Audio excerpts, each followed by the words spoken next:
À la une, l'Alliance africaine d'assurance 3A devient officiellement Sonam Général Assurance Côte d'Ivoire.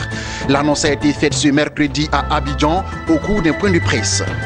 En vue de doter les pays africains de statistiques fiables à même de les aider à planifier les actions de développement, la troisième réunion du groupe technique spécialisé sur le commerce extérieur se tient depuis mardi à Abidjan. Et puis les activités de la 4e édition des rencontres sectorielles ont été lancées par le comité de concertation État-secteur privé, une édition dédiée à l'agriculture. Mesdames et messieurs, bonsoir et merci de suivre les informations sur Business 24 Africa. L'Alliance africaine d'assurance 3A devient officiellement Sonam Général Assurance Côte d'Ivoire. Elle adopte ainsi la marque du groupe Sonam, présent sur le marché sénégalais depuis plus de 40 ans. L'annonce a été faite ce mercredi au cours d'un point presse. Jérémy Aouré et Lignon Gilbert. Face à la presse, entouré de ses plus proches collaborateurs et en présence de Lucien Agbia, directeur général de Multiconsult Gestion, lors d'une conférence de presse ce mercredi à Abidjan, Soro Jean, directeur général de Sonam Général Assurance Côte d'Ivoire, était à l'aise pour annoncer la bonne nouvelle. 3A devient Sonam Général Assurance Côte d'Ivoire en adoptant le nom et la marque du groupe Sonam. Notre société prend un nouveau départ, comme annoncé tantôt, et affiche ses nouvelles ambitions. C'est donc fait, ce changement de dénomination sociale qui répond à des ambitions, à savoir, entre autres, mettre la compétence au service du marché local pour aller plus loin avec des partenaires de tous les horizons. En pareille circonstance, la hiérarchie se veut toujours reconnaissante. C'est le lieu de rendre un hommage appuyé aux actionnaires historiques ivoiriens qui ont fait preuve de courage et de combativité pour assurer la continuité de l'exploitation malgré les nombreuses difficultés qui ont jalonné le parcours depuis 30 ans. C'est le lieu également de rendre un hommage vibrant à cette double tutelle, CIMA et Direction nationale des assurances, dont l'assistance et les orientations ont permis de surmonter les difficultés auxquelles 3A a été confronté. En dépit de cette aventure nouvelle, les acquis des uns et des autres restent tout de même préservés, d'où l'appel à la fidélisation. Nous sommes en train de nous bonifier qualitativement. Nous avons de nouveaux atouts, nous avons de nouvelles capacités, mais nous gardons pour nous la flexibilité, la réactivité, la rapidité, la personnalisation des relations avec nos partenaires, nos souscripteurs qui bien évidemment sont mieux accueillis, sont mieux suivis, sont mieux servis, puisque c'est bien ça également l'objectif que nous visons. Et puis à tous ceux qui ne sont pas encore souscripteurs chez nous, nous sommes adossés à un groupe de référence international qui est solide. En matière de solidité financière, Sonam fait partie des acteurs qui font la course en tête dans tous les pays de l'espace CIMA. Donc on est sur un porte qui améliore notre rayon d'action. Il est important de signaler que le groupe Sonam est leader du marché sénégalais, deuxième de l'espace CIMA, avec un chiffre d'affaires de plus de 21 milliards de francs CFA. Pour sa part, Sonam Général Assurance Côte d'Ivoire, en réalité, traîne derrière elle 3 décennies d'expérience. Et on referme cette page d'assurance pour parler cette fois de coopération.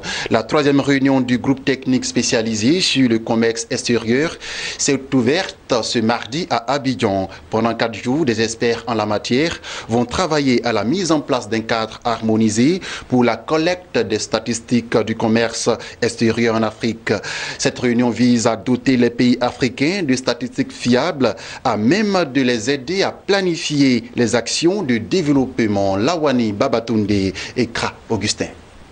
Ils sont des experts statisticiens issus de pays africains, des instituts de statistiques, des institutions financières et de coopération. Ils sont à Abidjan pour la 3e réunion du groupe technique spécialisé sur le commerce extérieur, une plateforme de réflexion et de partage d'expériences sur la mise en place d'un cadre harmonisé de la collecte des statistiques du commerce extérieur en Afrique. Une occasion également pour les pays en particulier et pour la Commission de l'Union africaine en général de rappeler les actions déjà menées pour revaloriser l'activité statistique sur le continent. En termes de formation, aussi ici à l'INCA, et au niveau même de la réforme même de l'Institut national de la statistique, pouvoir donc disposer de statistiques qui soient fiables et complètes. Comme ça a été rappelé lors des échanges, il y a effectivement un institut panafricain qui a été créé et dont le siège est à Yamoussoukro, à l'Institut Polytechnique Houphouët-Boigny de Yamoussoukro. Et cette troisième session fait partie donc des différentes réunions saisonnières qui ont lieu dans le cadre de ce centre panafricain. Les actions, c'est quoi? C'est d'adopter un cadre juridique de promotion de la statistique. Le cadre juridique, c'est quoi? Permettre aux statisticiens de faire leur travail sans trop de pression, sans subir la pression des politiciens. Autre action, c'est de créer le centre panafricain de la statistique comme Eurostat, qui va être l'institut qui va collecter les données et les valider pour que l'Afrique ait sa propre statistique. Et autre chose que l'Union africaine est en train de faire, c'est de mettre en place ces centres de formation parce que les statisticiens en Afrique n'ont pas le même niveau de formation. Il y a des chaînons manquants. C'est-à-dire le programme d'Abidjan est différent du programme de Dakar, du programme de... Donc ce centre-là va combler les défis pour que les statisticiens aient le même niveau de formation. En Côte d'Ivoire, comme partout en Afrique, le tableau des données statistiques est loin d'être admirable, que de difficultés et de défis. L'enrichissement des données statistiques du commerce extérieur. Dans la plupart de nos pays, la capacité manque. Donc nous devons, nous, aider les pays à bâtir cette capacité là où elle n'existe pas, ou la renforcer là où elle est défaillante. Pour bien mener donc une bonne politique publique, il faut disposer de statistiques qui soient fiables, qui soient complètes, qui épousent son temps. Parce que si vous avez des chiffres qui sont erronés, il va de soi que toutes les décisions que vous allez prendre ne seront pas applicables bien sûr aux populations en tenant compte donc de leurs besoins. La première difficulté, c'est que les données n'existent même pas. La deuxième difficulté, lorsque les données existent, elles sont disparates, elles ne sont pas continues. Autre difficulté, c'est le financement de l'activité statistique. Et autre difficulté, on peut même dire que l'insuffisance des statisticiens. Il n'y a pas beaucoup de statisticiens. Le peu de statisticiens qu'on met sur le marché, les structures, les banques, les assurances, etc., etc. Donc il n'y en a pas suffisamment. Donc on ne peut pas développer des statistiques sans statisticiens.